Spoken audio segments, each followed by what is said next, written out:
2025년 하반기 주목해야 할 관심 섹터와 관련주를 제공해 드립니다. 안녕하세요. 허브경제TV입니다. 오늘 볼 종목은요, 하나솔루션을 좀 보도록 하겠습니다.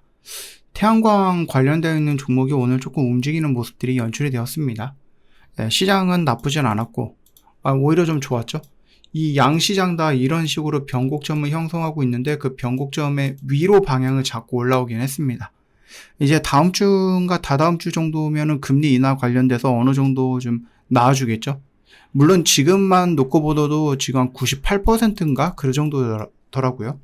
결국은 이제 100명 중에 98명, 99명이 금리 인하가 될 거야 라고 얘기를 하고 있어요. 그러면 이제 우리가 좀 관심을 가져야 되는 것은 0.25% 금리 인하가 되느냐, 0.5%가 되느냐. 두 번째는 뭐예요? 올해 9월 달에 만약에 하면은 이제 10월 달, 11월 달, 12월 달이 남았는데 이 3개월 동안 몇 번이나 또 금리 인하를 할 것인가? 올해 한 번 하고 내년으로 넘어갈 거냐? 아니면 남은 3개월 동안 한 번에서 두 번 정도 더 금리 인하를 할 거냐? 이게 이제 우리의 관심으로 가져야 되는 부분이다 라고 생각하시면 됩니다. 오늘 일단은 그 태양광 관련된 종목들이 좀 움직이는 모습을 보여줬습니다. HD 현대에너지솔루션이라든지 OCI 홀딩스, 당연히 하나솔루션도 어느 정도 움직여주는 모습이었고, 이게 좀 이렇게 밀려 내려갔지만 그래도 21선은 나름 좀 버티면서 마무리가 됐거든요. 미국에서도 좀 퍼스트 솔라라든지 아니면 캐네디안 솔라라든지 태양광 관련되어 있는 종목들이 좀 많이 움직였고요. 결국 이제 중국에 태양광 제품이 너무 많이 만들어서 가격이 싸지는 문제가 있었죠. 공급이 너무 많았어요. 근데 중국 정부가 이를 막으려고 가격 통제 정책을 내놓았다. 그 중국산 제품 가격이 올라가고 미국 태양광 회사들 주가 역시도 긍정적으로 움직였고요. 태양광 발전소에 대한 수요가 증가하는 모습을 보여주고 있습니다. 물론 미국 트럼프 입장에서는 태양광도 사기고 풍력도 사기고 수소도 사기고 오직 석유, 천연가스, 원전 이런 것들만 이용하면 된다 라고 얘기를 하는데, 실질적으로 미국 내에서도 태양과 풍력은 계속해서 성장하고 있더라 이렇게 보시면 돼요.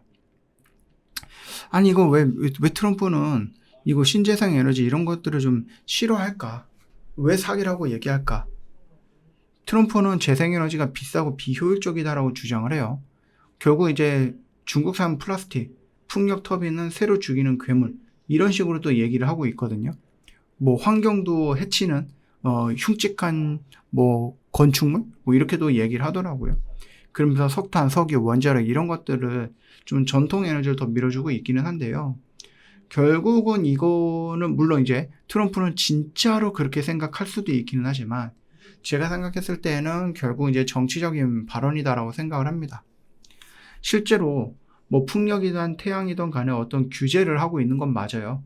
사업 허가를 중단을 하면서 지금 뭔가 이제 막 진행이 되고 있었던 것들이 멈추는 경향이 있고, 앞으로 여기에도 공장을 그러니까 태양광 이 공장을 좀 지을 건데 또는 여기다 풍력을 지을 건데 그거에 대해서 일단 보류하거나 중지 명령을 하던 이런 모습들이 실질적으로 나오긴 합니다.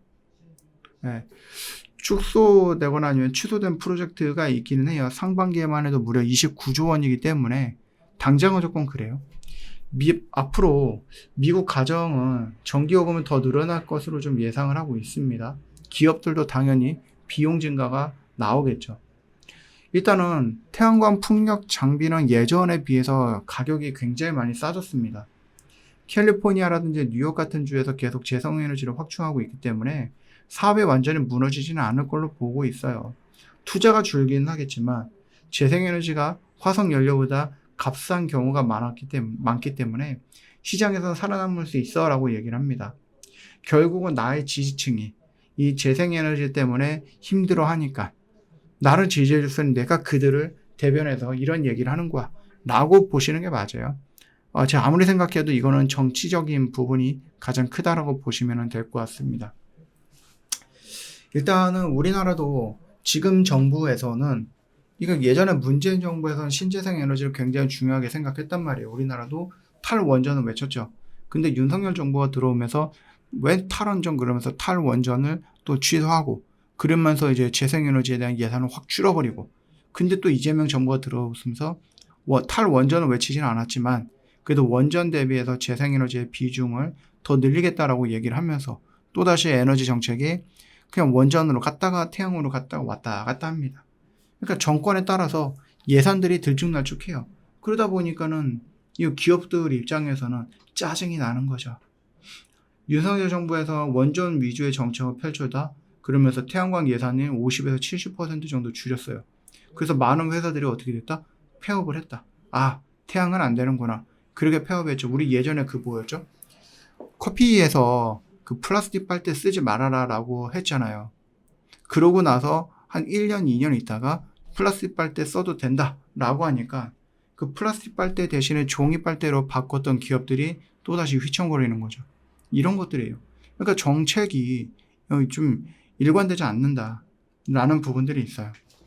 일단은 그것도 그거지만 가장 중요한 부분이 뭐냐라고 했을 때, 우리나라의 그 국산 태양광 모듈 이런 것들이 부족한 거죠. 지금 중국이 전 세계 시장에 어마어마한 비중을 다 먹고 있기 때문에 우리나라 기업이 중국 애들이랑 싸우다가 중국 애들이 너무나도 뭐하고 있다? 저렴하게 파니까 나는 인건비도 그렇고 뭐 원료값도 그렇고 이것도 그렇고 저것도 그렇고 다 하면은 중국에 파는 가격만큼은 내가 할 수 없어. 그렇게 되면 나는 물건 만들면 만들수록 적자이기 때문에 그래서 가격을 조금 비싸게 올렸더니 사람들은 싼 걸 찾아. 이렇게 되는 거예요. 그러다 보니까는 우리나라 태양광 사업은 죽어버리고 결국은 이제 중국한테 빌부터 사는 거죠. 아니면 뭐 중국 제품에 의존을 하는 거다 라고 보시면 될 것 같아요. 이거 같은 경우는 일단은 우리나라도 정부가 조금 더 좀 지원을 해주거나 이러면 좋을 것 같아요. 중국 같은 경우는 일단은 하나의 사업이 성장하기 위해서 물론 이제 자기들끼리 이제 열심히 경제하는 것도 있지만 그 경쟁력에서 조금 부족하다 싶으면 국가가 미친 듯이 돈을 쏟아붓잖아요. 그리고 막 이렇게 키우죠. 이런 것들이 우리나라도 필요하긴 하는데 근데 덩치로 본다고 했을 때 중국을 따라잡을 수는 없을 것 같긴 합니다. 일단 분산에너지법이라고 하는 것은 지역에서 전기를 쓰면 지역에서 생산하는 법이다라고 보시면 됩니다. 이거 같은 거가 만약에 진행이 된다라고 했을 때 각각의 지역에 소형 원전을 지으면 이거 위험하잖아요. 그렇죠? 그러면은 결국은 태양이라든지 이런 것들이 가장 유리합니다. 풍력도 있기는 하지만 풍력 같은 경우는 내가 이 지역에서 바람이 잘 안 부는 지역이야. 그럼 풍력을 쓸 수가 없는 거잖아요. 그래서 어떻게 보면은 태양과 수소, 연료전지 이런 것들이 되게 좋을 수 있다라고 보면은 될 것 같아요. 또 햇빛연금이라든지 큰 발전소 수익의 일부를 주민한테 나눠주는 제도인데 결국은 이제 농촌 같은 데 보면은 이제 어르신들이 할아버지 할머니들이 평생 동안 이제 농사를 지었어. 그래서 땅이 이만큼 있어.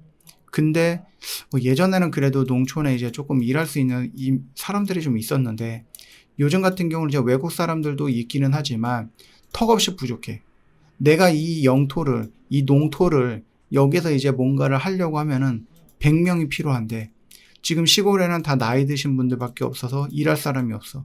외국인들이 데려온다라고 해도 100명은 안 돼. 30명밖에 안 돼. 그러면은 이 땅을 어떻게 됩니까? 다 못 돌리는 거잖아요. 물론 이제 뭐 기계의 발달이라든지 뭐 여러 가지 것들이 발달을 해서 예전보다 사람이 조금 줄어들 수는 있죠. 조금 더 효율적으로 사용할 수 있겠죠. 근데 이 외국인조차도 만약에 들어오지 않는다라고 하면은 어르신들이 아무리 기계가 발달했어도 이 넓은 영토를 다 할 수는 없죠. 그렇기 때문에 이 영토를 그냥 놀리기는 좀 어렵고 여기다가 태양광 발전을 쫙 깔아버리는 거죠. 태양광을. 그리고 여기서 나오는 그 전기 이거를 팔아서 어느 수익이 나오면 이 영토에 갖고 있는 뭐 이렇게 여러 집들한테 연금 형태로 해갖고 주는 거예요. 농사 대신에 전력을 생산하자. 이런 게 일단 여러분들 햇빛연금이라고 보시면 될 것 같아요. 그리고 당연히 영농형 태양광도 마찬가지입니다. 뭐 이렇게 좀 보시면 되겠고 근데 이제 가장 중요하게 생각하고 있는 것은 뭐 바다에 깔고 산을 깎아서 깔고 아니면은 영농형 그러니까 농토에다가 농지 위에다가 설치하는 이런 것도 중요하겠지만은 이것보다는 차라리 건물에다가 그냥 건물 외벽에다가 너무 흉측하진 않게끔 만들어서 이렇게 붙여놓으면은 이게 어떻게 보면은 하나의 발전소가 될 수도 있는 거거든요. 그렇죠?